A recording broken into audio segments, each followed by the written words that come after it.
Students, तो अब हम देखते हैं question number 15 from GPH book. सबसे पहले क्वेश्चन पढ़ के देखें। Prepare the income and expenditure account of Mussoorie club from the information given below. From the information given below, आप देख सकते हैं नीचे एक हेडिंग है रिसीप्ट्स, देन सेकेंड हेडिंग है पेमेंट्स, और बाद में एक हेडिंग और है जिसका नाम है adjustment.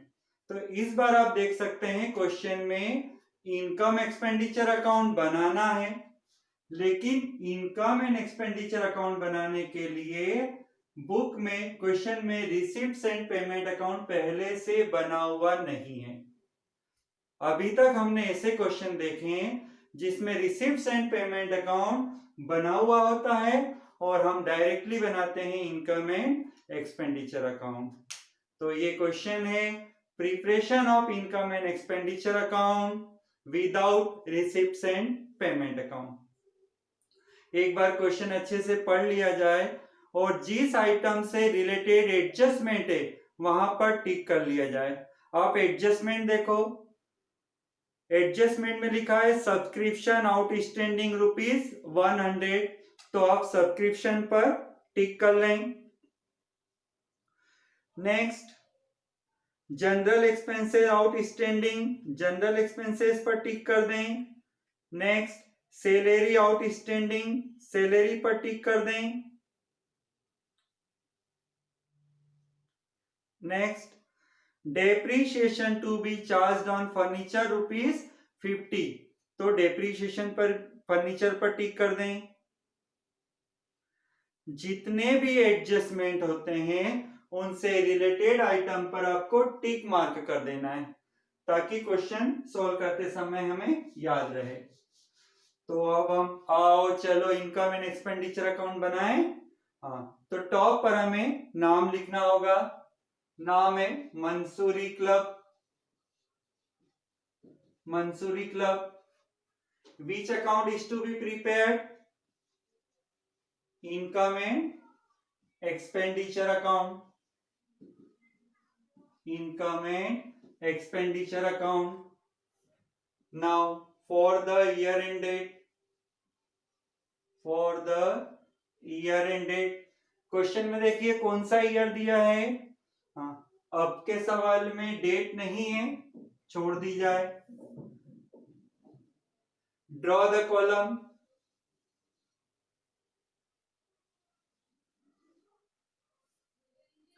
First side expenditure, second side income.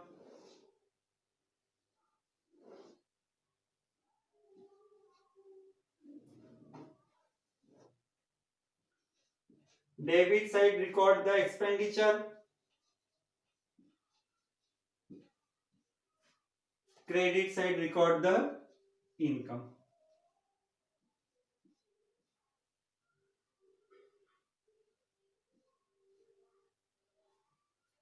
हाँ, अब आप क्वेश्चन देखें।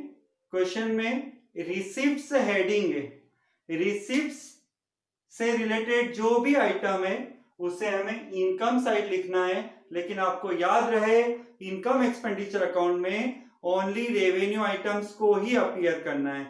तो कैश बैलेंस दिया है, नहीं लिखना है। नेक्स्ट आइटम है एनुअल सब्सक्रिप्शन 652, तो ये हम लिख सकते हैं by subscription, by subscription 652। Inner column में लिखो टिक लगा है। हाँ, अब टिक क्यों लगा है उसका आप रीजन देखें। सब्सक्रिप्शन आउटस्टैंडिंग ₹100, सब्सक्रिप्शन के साथ आउटस्टैंडिंग भी लिखा हो तो उससे आप एक्रूड कहेंगे।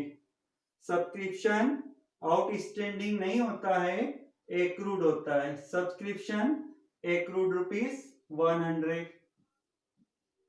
652 रिसीव्ड हो चुका है, 100 रिसीव होने वाला है, तो ये subscription 752। Next item life membership fee 100, life membership fee credit side लिखो by life membership fee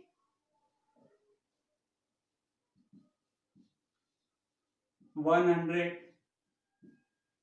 Next item, entry fees. Entry fees, income. Entry fees, income 496. Next item, interest on investment. Interest on investment shown in credit side.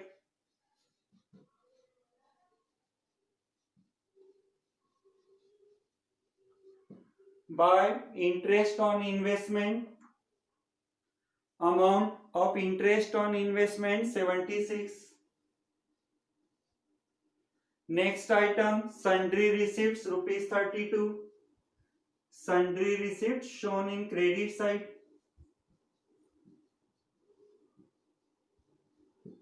Sundry receipts amount 32. अब next heading है payment. इस बार receipts and payment account नहीं बना हुआ है, अलग अलग head दिया हुआ है. तो पेमेंट हेडिंग में देखिए general expenses. General expenses appear in debit side to general expenses. General expenses पर टिक लगा होने से इनर कॉलम में लिखो. टिक क्यों लगा है? एडजस्टमेंट देखिए, general expenses are outstanding. Outstanding कहे तो प्लस कर देना है, plus outstanding. General expenses 20 rupees. Outer column 236. Next item, salary 220. Salary appear in debit side to salary. Amount of salary 220 shown in inner column. Salary पर भी देखिए कोई adjustment है. सैलरी पर एडजस्टमेंट है. Salary outstanding. आउटस्टैंडिंग का मतलब होता है ड्यू बट नॉट पेड. तो प्लस कर दीजिए outstanding salary. Outstanding salary 70 rupees. Outer column 290. Next item, furniture. Furniture not appear in income and expenditure account. Next, rent and rates rupees 100. Rent and rates 100 to rent and rates 100. Next item, rent and tax के बाद आप देख सकते हैं newspaper. Newspaper expenses होता है. 2 newspapers. Amount of newspapers 50 rupees. Next item, cash balance. Cash balance income expenditure में नहीं लिखना है. रिसीव साइड जो कैश बैलेंस होता है वो ओपनिंग बैलेंस होता है, और क्रेडिट साइड जो बैलेंस होता है वो क्लोजिंग बैलेंस होता है. Next item, adjustment. अब एडजस्टमेंट, सब्सक्रिप्शन आउटस्टैंडिंग एड हो चुका है. जनरल एक्सपेंसेस आउटस्टैंडिंग एड हो चुका है. सैलरी आउटस्टैंडिंग एड हो चुका है. आगे, and depreciation to be charged on furniture 50. Depreciation is a expenses. Right now debit side to depreciation on furniture. Depreciation on furniture का अमाउंट दिया हुआ है 50 रुपीज.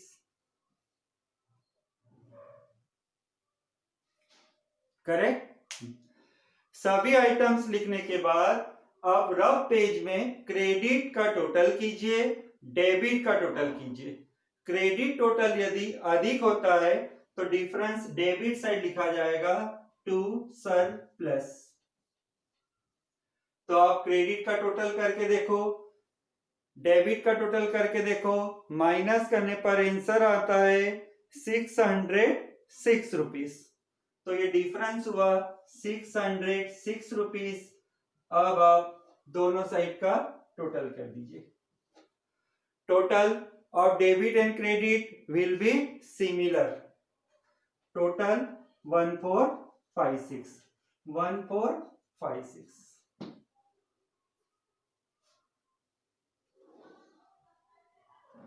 क्वेश्चन में कुछ आइटम्स ऐसी भी है जो बैलेंस शीट से रिलेटेड है और हम इनकम एक्सपेंडिचर अकाउंट बना रहे हैं, इसलिए items related to balance sheet को हमने छोड़ दिया है। करेक्ट।